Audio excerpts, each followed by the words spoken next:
Finally Mohini की सारी अकड़ खाक में मिल गई है। जो कुछ वो अपने आप को समझने की कोशिश कर रही थी ना, अब जाकर उसको अंदाजा हुआ है कि वो कुछ भी नहीं थी। मतलब ये है कि जिस तरीके से उसने हर एक को बल्ली का बकरा बनाया हुआ था, हर एक को सूली पे चढ़ाया हुआ था, अब जाकर उसको अंदाजा हो गया है कि आखिर उसकी असल औकात है क्या। मतलब जैसे जैसे वो करना चाह रही थी वैसा कुछ भी नहीं हुआ है। ज़ारून को इस चीज़ का अंदाज़ा हो गया है, उसकी बहन ने उसकी आँखें खोल दी हैं और उसको बता दिया है कि भई ये सारे करतूत तुम्हारी बीवी के हैं। उसकी माँ कहती है कि बेटा हम तुम्हारे लिए कुछ गलत थोड़ा सोच रहे थे। आखिरकार मैं तुम्हारी माँ हूँ। और मोहिनी को बड़े अच्छे तरीके से जाँच गई थी कि मोहिनी किस किस्म की लड़की है, तो तुमने मेरी एक नहीं सुनी। आगे से ज़ारून कहता है कि मुझे माफ़ कर दीजिए, आपने जो कुछ कहा मैंने वो नहीं सुना बल्कि अपनी मर्जी की, और आज मुझे इन सब चीजों की सजा बड़े अच्छे तरीके से मिल रही है। काश कि मैं आपकी बातों का यकीन कर लेता और उस लड़की के चुंगल में ना फंसता, आज ये दिन ना देखना पड़ता। लेकिन जी आप देखेंगे कि मोहिनी काफी ज्यादा तरले मिन्नत पे उतर आई है और कहती है कि खुदारा मेरे साथ ये सब कुछ मत कीजिए, ये सब कुछ फ्रॉड है और मेरे साथ धोखा किया गया। मतलब रस्सी जल गई और बल नहीं गया। यही हरकतें इस लड़की की हैं, जो कुछ ये समझने की कोशिश कर रही है।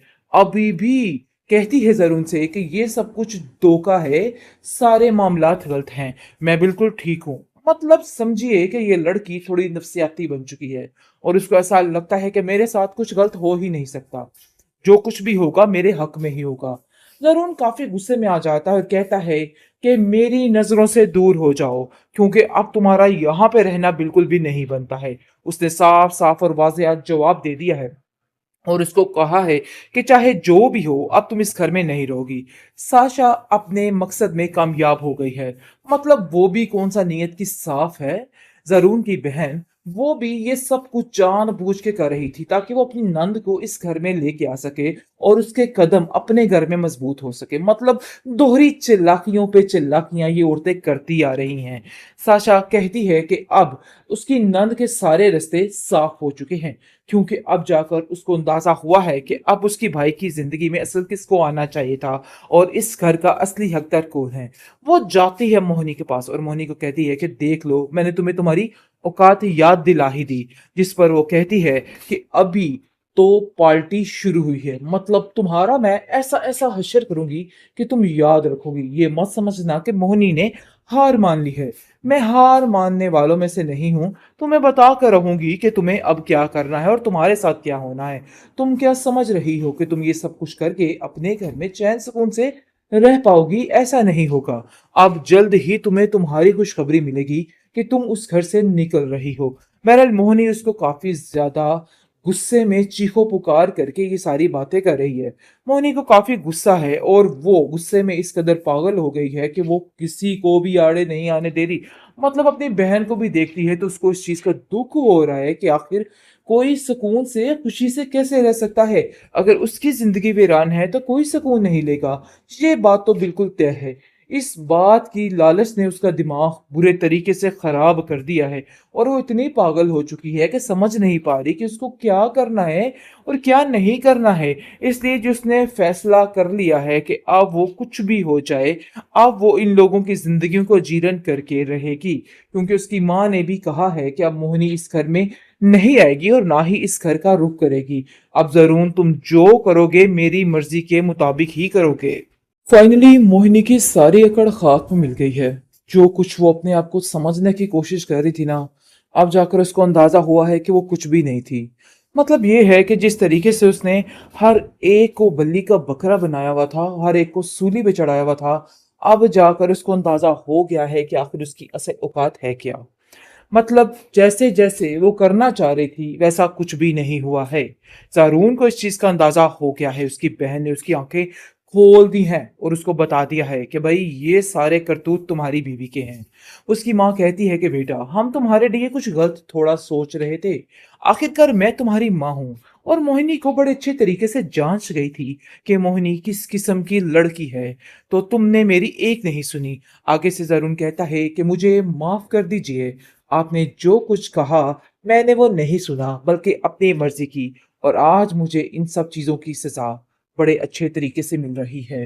काश कि मैं आपकी बातों का यकीन कर लेता और उस लड़की के चुंगल में ना फंसता।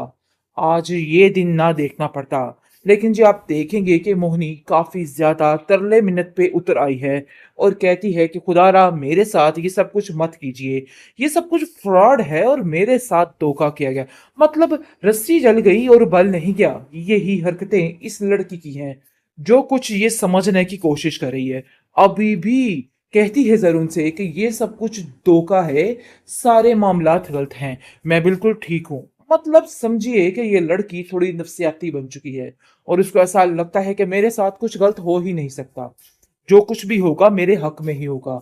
जरून काफी गुस्से में आ जाता है और कहता है कि मेरी नजरों से दूर हो जाओ क्योंकि अब तुम्हारा यहाँ पे रहना बिल्कुल भी नहीं बनता है। उसने साफ साफ और वाज़ेह जवाब दे दिया है और उसको कहा है कि चाहे जो भी हो अब तुम इस घर में नहीं रहोगी। साशा अपने मकसद में कामयाब हो गई है। मतलब वो भी कौन सा नीयत की साफ है। जरून की बहन वो भी ये सब कुछ जानबूझ के कर रही थी ताकि वो अपनी नंद को इस घर में लेके आ सके और उसके कदम अपने घर में मजबूत हो सके। मतलब दोहरी चिल्लाकियों पे चिल्लाकियां ये औरतें करती आ रही हैं।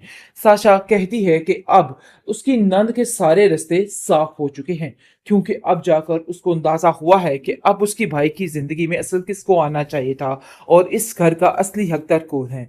वो जाती है मोहिनी के पास और मोहिनी को कहती है कि देख लो मैंने तुम्हें तुम्हारी औकात याद दिला ही दी। जिस पर वो कहती है कि अभी तो पार्टी शुरू हुई है। मतलब तुम्हारा मैं ऐसा ऐसा हश्र करूंगी कि तुम याद रखोगी। ये मत समझना कि मोहिनी ने हार मान ली है। मैं हार मानने वालों में से नहीं हूं। तुम्हें बता कर रहूंगी कि तुम्हें अब क्या करना है और तुम्हारे साथ क्या होना है।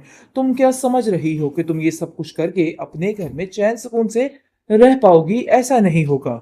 अब जल्द ही तुम्हें तुम्हारी खुशखबरी मिलेगी कि तुम उस घर से निकल रही हो। बहरहाल मोहिनी उसको काफी ज्यादा गुस्से में चीखो पुकार करके ये सारी बातें कर रही है। मोहिनी को काफी गुस्सा है और वो गुस्से में इस कदर पागल हो गई है कि वो किसी को भी आड़े नहीं आने दे रही। मतलब अपनी बहन को भी देखती है तो उसको इस चीज का दुख हो रहा है कि आखिर कोई सुकून से खुशी से कैसे रह सकता है। अगर उसकी जिंदगी वीरान है तो कोई सुकून नहीं लेगा। ये बात तो बिल्कुल तय है। इस बात की लालच ने उसका दिमाग बुरे तरीके से खराब कर दिया है और वो इतनी पागल हो चुकी है कि समझ नहीं पा रही कि उसको क्या करना है और क्या नहीं करना है। इसलिए जो उसने फैसला कर लिया है कि अब वो कुछ भी हो जाए अब वो इन लोगों की जिंदगियों को जीर्ण करके रहेगी क्योंकि उसकी माँ ने भी कहा है कि अब मोहिनी इस घर में नहीं आएगी और ना ही इस घर का रुख करेगी। अब जरूर तुम जो करोगे मेरी मर्जी के मुताबिक ही करोगे।